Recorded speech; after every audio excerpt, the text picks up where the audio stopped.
guys, it's Sam, and this is my December wrap-up. I'm filming this a few days before the end of the year because I've come to terms with the fact that I'm not going to finish any more books before the end of the year. I've decided to actually start a book from the beginning that I was listening to on audio because I wasn't enjoying the audiobook, and I now I'm reading the physical copy, so there's no hope of that. So the books that I've read are the books that I'm going to read, which means it's the start of all of the New Year's videos, which is my favorite time of year. But before we get into that, let's go over the books I read in December. The first book that I finished was Chain of Iron by Cassandra Clare. I already have a full review and discussion for this book, so I'll link the review on the screen for you to check out. This is the second book in the Last Hour series, which takes place after the events of the Infernal Devices series, so it's a historical Shadowhunter series. I have not read the modern ones, I only read the historical ones, and this series I like. I go in with such like low expectations for this series. Well, not low, but just like I know what I'm getting. I now consider these fantasy romances. These are really about the romances, these are about the character relationships, and the world building and like the Shadowhunter stuff. I don't really care. I'm not even sure Cassie cares that much. It's really just like a scene for all the pretty people to make moon eyes at each other, and that's what I'm like totally fine with. So I enjoyed this. I would say possibly even more than the first book. Both were 4-star reads for me. This book does deal with some heavier topics of alcoholism and death of family members and things like that. But if you like pining and angst, this has that. With every single couple. There are probably 5 different couples in this book, in this series. There's a few like main ones for sure, but all of them are angsty and pining and being kept apart by circumstances and blah, blah, blah, blah, blah. And it's just a lot and really good. And all of those tropes that you get with that dynamic are all in here in varying forms. So I really dig it.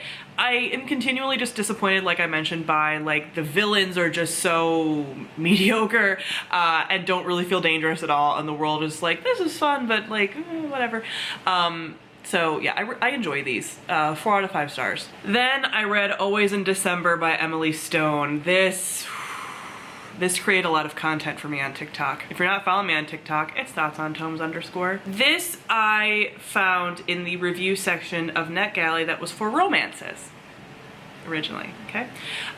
So this was advertised at the time, they've since changed it, as a romance / women's fiction book, so that should have been my warning. But this follows 2 characters who meet up right before Christmas at the very beginning and have this like sort of whirlwind Christmas together and sort of fall in love, and then circumstances keep them apart for, I believe, like about a year, possibly more, but about a year. So it's like a ship's passing in the night kind of thing. And I love ships passing in the night romances. However, I'm gonna tell you this, and it's sort of a spoiler, but I feel like you have to know this before you go into the book. This is not a romance book because there is not a happily ever after. I won't go into all of the things that do end up happening with that. If you want more of me ranting, you can check out my TikToks. And I will be also posting an auto review over on my Bibliothecary because they get auto reviews of all the books that I read. So you'll get a little more in-depth thoughts, including spoilers there. But this is not a romance book, even though it was advertised originally as that. So the payoff of 2 ships passing in the night and it all being worth it doesn't end up happening. And I finished this book, which I thought was a romance book, at 4 a.m. one night, sobbing hysterically. So yeah, it's now since been changed. I don't know if a lot of people reviewed this and like they end up changing it, but now it's categorized under women's fiction, but I don't look at women's fiction on NetGalley, so I know I didn't find it there. I found it in romance, and on Amazon it's also listed as women's fiction, which would be more accurate, but I just don't know why publishers do this, and I know it's not the author's fault.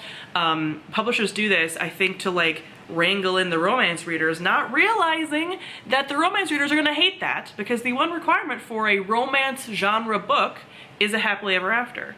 If you want to fight me on that in the comments, please don't. I will just send you to my TikToks in which I've discussed this at length, and I am too tired to have the conversation with you here as well. It was a battleground earlier in the month over this, okay? But yeah, with that being said, I ended up giving this book 2 stars. Because of the expectations put out there, because I would never have read this had I known that it wasn't actually 2 ships passing in the night with a culmination of a romance, it made everything that happened in the book not worth it at all. And so even if I would have gone in knowing some of this, I still would have disliked it, because it was one of these like, this makes these characters like so unlikable to do this. So Yeah, 2 stars. I then read Window Shopping by Tessa Bailey. This was our House Salt Book Club pick. Usually in December we do a cute little like Christmas romance and then we kind of wrap up our year. So if you want to see us talking about this book in addition to how our reading year went in general as a book club, I will link the live show on the screen. It's kind of fun little discussion. But this is just a short little, it's actually kind of like almost novella size and I didn't even realize that. Christmas sort of, you wouldn't even really have to read it at Christmas, romance about a grumpy sort of sunshine dynamic. The woman lead just got out of prison and all she wants to do is be a window dresser for some reason. And then she runs into this man. He ends up giving her a job as a window dresser and he is more of like a sunshine character, wears bow ties, is like very nice. Apparently is inspired by Ted Lasso, which I've never watched. And I guess this was her attempt to make Ted Lasso hot. So he's a little bit more of like gentleman in the streets, kinky in the sheets kind of situation. They end up having a romance, whatever. There was very little Christmas stuff. Like, yes, there was some like retail Christmassy kind of things, but it's not super heavy on the Christmas, so you could kind of read this whenever. This was just okay. I feel like it either needed to do a little bit more or a little bit less. Like either cut out some of the plot points so that it's a little bit more straightforward and make it like a full, just like novella, happy, not having any kind of like issues that you're tackling, or make it longer and actually go into some of these things a little bit more because there was a lot of stuff that was just like very easily resolved. I will say that there is no third act breakup, which we love to hear, but I still think that could have been done with a little bit either like more complexity or less. So yeah, this is one that is very forgettable for me and I think over time I'll just like forget I had read it. It's not gonna like stick out in my brain at all. So 2 stars. But I did like it more than the other Tessa Bailey that I have read, which was Fix Her Up. So I will say that. And lastly was the book that I finished the year on, which was also finishing up a series I wanted to finish, and that is the Heir of Novron by Michael J. Sullivan, which is the final book in the Rhaeria Revelations series. So this was one of my goals, which I will talk about later on, but this is one of the goals of books I wanted to finish. This is the final book in the series, so I can't go into much of it, but this series revolves around Royce and Hadrian, who are 2 thieves and essentially best friends, but like originally reluctant best friends and now they're like full-blown best friends before you even get to the first book. So it follows them, but in addition to them ends up following over time some other characters who I would say are also major characters, one being a princess who is learning magical abilities, and then there's some other ones kind of thrown in throughout that I don't really want to go into because it would be spoilers. But this is more of a like traditional high fantasy series, but super easy to read. So if you're really intimidated by like Lord of the Rings or like even The Way of Kings, like, you know, Stormlight Archives, whatever. This is so easy to read. It has so many like tropes and things from fantasy that you'd be familiar with just from like pop culture. So it has dwarves, elves, wizards, all of that kind of going on, dragons, not a major plot point, but they are there, all of that kind of stuff. So if you want that really easy to read with like thieves, I think you would like this. I really liked this last book. The whole series throughout I would say is like a solid 4-star series for me. It's not quite perfect like a 5-star. This one was my favorite of all the books. I would say it was like a 4.25 to 4.5. The other 2 books were 4 stars.